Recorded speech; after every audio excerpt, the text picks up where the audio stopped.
Good morning and welcome to Zen Fits here in Blackstone, Virginia, the center of the world. But then you too are at the center of your world. But how do you get to that center? How do you get to, I keep saying, oh, you're at the center of the world. Well, how do I get there? And why would I want to get there? You got any tips? So let's talk about the power of mantra. The power of mantra. This morning I started writing about that on one of my posts, one of my groups, and so I began, let's meditate on that. Let's dig into it. Let's pull apart the cotton ball and get to the seed down here. Let's get to the seed. What is this mantra? And does it really work? And what has it been meant to me? Well, the first time I encountered the concept of mantra, let alone even the word, was in 1970. And I had been going through a crossroads experience of my life. I had a kind of a samadhi awakening, spontaneous awakening, and then I basically, what am I going to do? Where's my path? Where's my teacher? What am I going to do with this? I've aroused this tiger. I've aroused this life inside. Like when the fetus kicks in the womb, suddenly it's not just an idea. It's alive. Something is alive in me. Something is crying out, what shall I be? This kick of life is so important for your spiritual journey because it cannot be denied. It's not a thought. It's not something you found on Google. It's alive. It's alive. Like with Frankenstein, that was a spoof on that. The whole idea when that, was a metaphorical way of arousing this heart, arousing the heart of your life. It's alive. It happens to us. All of us go through that experience, but we don't really have the framework or the understanding of it. Like falling in love is arousing the heart, arousing life, and it's real. You can't believe it. What is it? What is going to happen? But you're carried by it. You're moved by it, So this spiritual awakening is a falling in love without a person. That's the goal. You awaken to love of life. The life awakens, but it's not attached to any personality. That becomes a trap. Because that attachment to a person will be exhausted, cannot be sustained. So what we want to do is sustain the awakening, sustain the love, the life, the vibrancy, the creativity. How can I sustain it? You see, we're always getting it and then losing it, and then wanting to, then we either become conservative and want to restore the awakening, or we become progressive and want to have the awakening in the future. But either way, it's in the past or the future, and it's not now. It's not now, you see. So anyway, as I ramble along here, when I found a teacher, a yoga teacher, Light of Yoga Society, a friend of mine had that I trusted had found this teacher, and she had a real she was the spiritual teacher or mini guru of the Light of Yoga Society. And when you became a member of this society, that was 1970. It was you practiced yoga, and there was Swami Rama was the guru of this society. He lived in Kashmir. He'd come to America and do a tour. But anyway, the point was this was a traditional classic yoga where you had a mantra and you did and you did, the teacher gave you a mantra and told you what asanas to do and gave you a discipline, and you did that. And so that was my first experience with mantra. So I went to see her, and she said, okay, here's a mantra, and it was Om Ram Ramaya Namaha. Om Ram Ramaya Namaha. She said, all right, do that. Oh, here it is, right here. She said, oh yeah, do 60 rounds a day. And don't eat meat, don't drink, and don't smoke, and do these asanas. And come see me in a year. She lived in Cleveland, and I lived in Virginia. Come see me in a year. Then you can do what you want. Oh. So I thought, wow, just do this for a year, and I'd be awakened. My suffering would be over. My search would be over. But anyway, the point is that the mala, this is a traditional yoga mala. It's with root chakra beads. See those little beads there? These are representative of the string of skulls around Kali's neck. You know, Kali, the goddess of death, she eats life. She's the goddess of death, and she has a string of skulls around her head. And so this is basically a string of skulls, like little egos. They're like little egos here, little chopped off heads, and they're worn around Kali's neck. And you do your mantra. It's 108 beads. This is called the guru bead here. So you don't cross that, but you go Om Ram Ramaya Namaha, Om Ram Ramaya Namaha, Om Ram Ramaya Namaha. You do 60 rounds, all the way around, all the way back. It took about an hour to do that. So I would sit out there under a tree and do my japa, you see. This was, it really didn't, I was in that yoga society for 2 or 3 years, and I never got enlightened.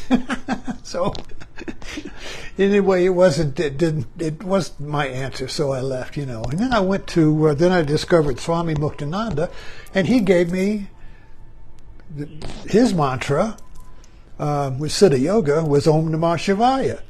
And it was not like a person, you know, with Alice Christensen and Light of Yoga Society, your mantra was personal. Everyone had their own mantra, and you didn't tell anybody. It was kind of like your secret. And you didn't let anybody touch your mala. Oh, don't touch it. It's because it had all your vibes on it, you know. It's like an electrical thing, you know.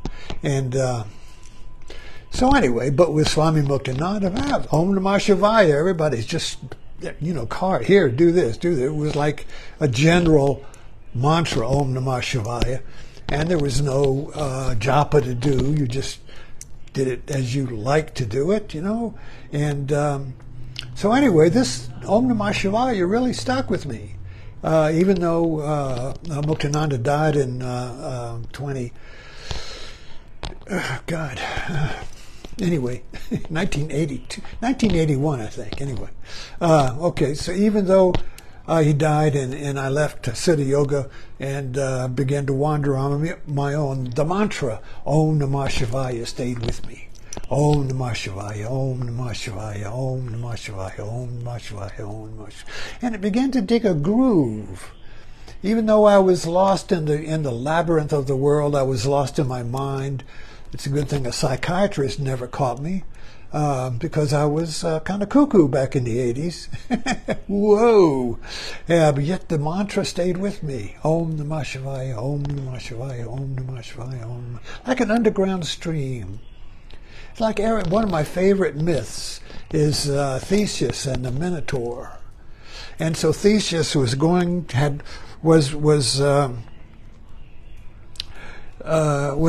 a heroic figure. He was a son of the king of Athens, and Athens had to lost a war with Crete, and had to send 12 young men and women every year to feed the Minotaur in the labyrinth. And Theseus says, I'm going in the labyrinth and kill this Minotaur. Ariadne, who was the king's daughter, said, here's this thread. When you go in the labyrinth, unroll the thread, so follow the thread out. So Ariadne's thread has always been kind of like a metaphor for your mantra. You go willingly into the labyrinth of your mind. You willingly go into the cave of your psychic. You willingly face the minotaurs. You willingly choose to go into the heart of darkness and find out what's going on in there. And you have this, but you just keep this thread, this mantra, to remember how to get out. Did you ever see the Inception, the movie Inception, with Leonardo DiCaprio? And they were a dream team. They would go into a person's dream and go all the way down through the layers of the dream to the rock bottom, and there would be a lockbox, and they would plant an idea in there, and then they would come up out of the dream, and that person, when he woke up, would have an idea like, oh, suddenly I want to do this or that, because that dream, that idea would be planted down in the lockbox in the bottom of the sea. But these dream ventures had to have a totem. They had to have something to remember, that they were in a dream. They had to remember that they were in a dream. Remember me. So the mantra is kind of like that. It's a remembrance that you're entering into the heart of darkness of your own mind, your own labyrinth, and you're going in willingly. You're not running from it. You're not hiding. You're not escaping. You willingly want to go face this minotaur, this pain body, Eckhart called. You want to face your pain body face to face. You want to face the dragon face to face. But how do you get out? What happens if you forget and you stay there? And so the whole world is full of people who are lost in their labyrinth and they can't get out. They can't get out, you see. So the mantra is like that. I'm not saying that's what it is. It's just that's what it is for me. It's a remembrance that I'm in the labyrinth. And I follow the sound. I follow the sound. Om Namah Shivaya. Om Namah Shivaya. It goes on like an underground river. It goes on like a sweet water river under the desert, you know. And when I get in a drought, when nothing's working, it rises up like a little remembrance or an oasis, and I follow the sound, Om Namah Shivaya, Om Namah Shivaya, Om Namah, and it leads me out of the hard times. It leads me out of the dryness. It leads me out of the storm, you see. So Jesus walked on water. Well, your mantra is like walking on, getting you through the storm. Getting you through the storm, like Ariadne's thread. Because in the labyrinth, you don't know what to do. Everything is upside down. Everything is turned. You don't know what to choose. You don't know what's real. But your mantra, Om Namah Shivaya, Om Namah Shivaya, and you hear that, Om Namah Shivaya, Om, and you follow that, Om Namah Shivaya, Om Namah Shivaya, Om Namah Shivaya.